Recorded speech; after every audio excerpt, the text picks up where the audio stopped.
il va nous expliquer cela avec un ma'asé. Il nous raconte que dans les jours malheureusement qui ont précédé la Seconde Guerre mondiale, ce rabbin-là, quand malheureusement l'odeur de la guerre et de la poudre commençait à se faire sentir, et que malheureusement l'odeur du brûlé commençait à se faire sentir en Europe, un juif s'est approché de lui avec un paquet de documents dans la main, et il a dit au rabbin, j'ai une demande à te faire, cher rabbin.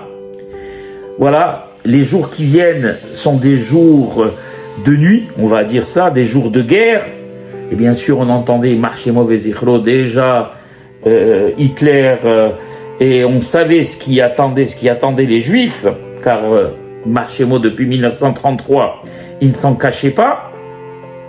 Et il a dit, ce pauvre Juif, personne ne connaît l'avenir qui nous est réservé, et tout le monde se pose la question, qui vivra et qui mourra? Malheureusement, on a eu la réponse après. 6 millions de nos frères, sœurs, enfants, tous, eux, sont morts. Il les ôte, il dit, je voudrais, ne sachant pas ce qui m'est réservé, vous laisser, Vodarav, un paquet de documents qui prouvent les dépôts, il a fait des dépôts, le pauvre, dans une des banques en Suisse, des dépôts d'argent dans une des banques en Suisse. Comme ça, si, que Dieu en préserve, je meurs, et bien que le Rav reste en vie, et bien qu'il puisse faire passer cet héritage à mes descendants.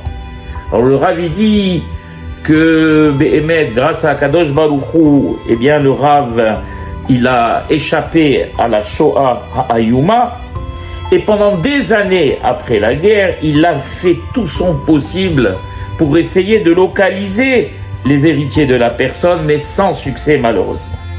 Et il raconte qu'après 25 ans, qu'il était dans le métro aux États-Unis, quelqu'un s'est assis à côté de lui et il a remarqué sur son visage un visage marqué par la douleur.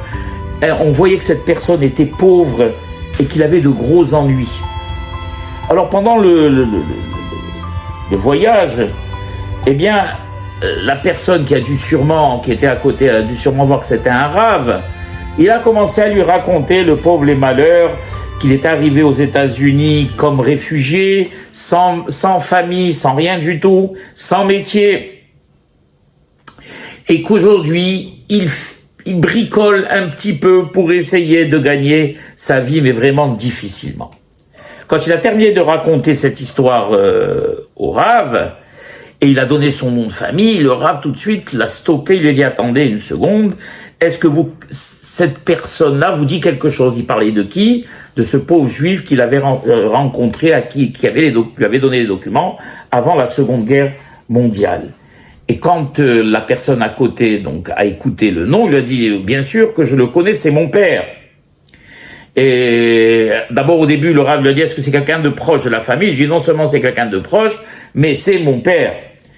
Alors le rabbin directement, il lui a raconté l'histoire de l'héritage et il lui a donné tous les documents. Mais le pauvre, le fils n'avait rien du tout, il avait même pas presque pas de quoi manger, et donc il a dit « Mais monsieur le rabbin, je n'ai même pas de quoi aller en Suisse pour récupérer cet héritage. » Alors le rabbin lui dit « Ne t'inquiète pas, je te prêterai cette somme. » Et donc l'enfant, donc le fils, a voyagé rapidement aux États-Unis, et là-bas, quand il a demandé, à savoir la somme que le papa lui avait laissée, tenez-vous bien, il s'agissait de 750 000 $. On parle de cela dans les années 70, 65, 70. Imaginez la fortune colossale que c'est. Et ça, donc, ça marque la fin de l'histoire. Alors, il nous dit quelque chose, le rabbin, qui va nous interpeller à tous. Et il dit, posons-nous la question, tout le temps que ce jeune homme, que cette personne ne savait pas qu'il avait hérité de son père, comment allons-nous l'appeler? Comment l'aurions-nous appelé? L'aurions-nous appelé riche ou bien l'aurions-nous appelé pauvre? La réponse maintenant, il dit, Mais bien évidemment que cette personne, même s'il n'était pas conscient que son père lui avait laissé cette fortune, il était riche sans le savoir.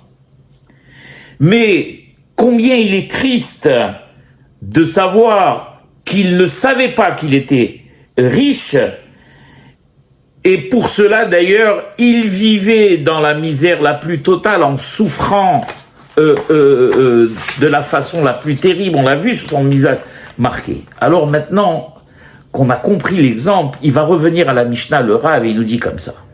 Havivin Israël, quand on dit Havivim Israël chez Nikraim Banim Lamakom, ça veut dire que le fait de savoir que nous sommes aimés et proches de Hakadosh Baruch Hu, ça c'est une richesse qui n'a pas son pareil. Mais tout le temps qu'on ne le sait pas, c'est pour ça qu'après il dit le Tana Noda Hiba Yetera Noda Atlahem, c'est-à-dire que Havivim Israël Shem Banim Nikraim Banim Lamakom, oui, les Israël sont chers à Kadosh Baruch Hu, ils sont appelés fils d'Akadosh Baruch Hu. Mais le savent-ils?